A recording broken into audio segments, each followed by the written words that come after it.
what do you make of the Kiwi GDP figure and, in fact, the reaction in the currency markets, and where do we go from here?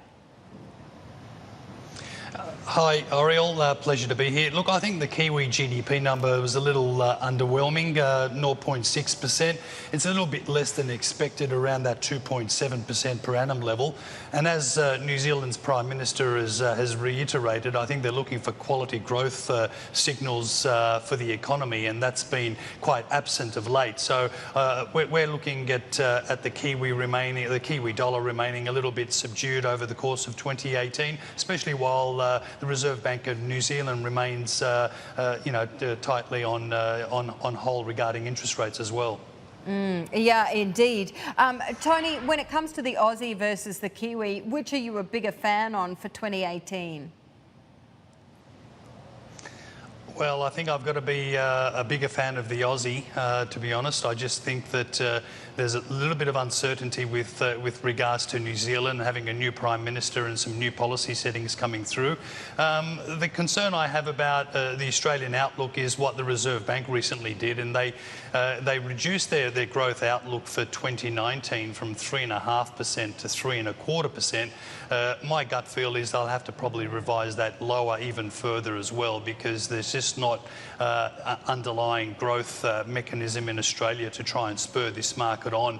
GDP growth that we saw last in Australia was also 0.6%, and annualised it's at 2.8%. So I think given that 60% of GDP is comprised of household consumption, that remains a real Achilles heel for the Australian economy going forward as well. But I think the Australian dollar will be well supported on the back of some terms of trade and also on the back of commodity prices. But with the Reserve Bank on hold, Oriel, for the bulk of 2018, I think most of the currency fluctuations will certainly be dictated by offshore terms. So you believe that we're on hold in Australia then right till the end of 2018. Should I assume that the next move in rates is up? Absolutely, Oriel. I think 80% of the market's expectation is that the next move will be up, and perhaps by the end of 2018.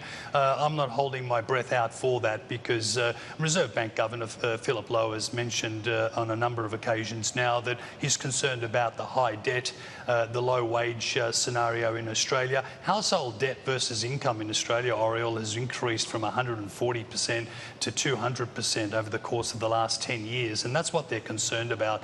And given that retail sales and consumption levels are really weak, and that wages growth remains elusive in Australia as well at 1.8% per annum. So unless we see a real increase in wages growth, I just can't get really too optimistic about the economic growth story in Australia. But I just think the currency will be well supported as long as the commodities behave accordingly.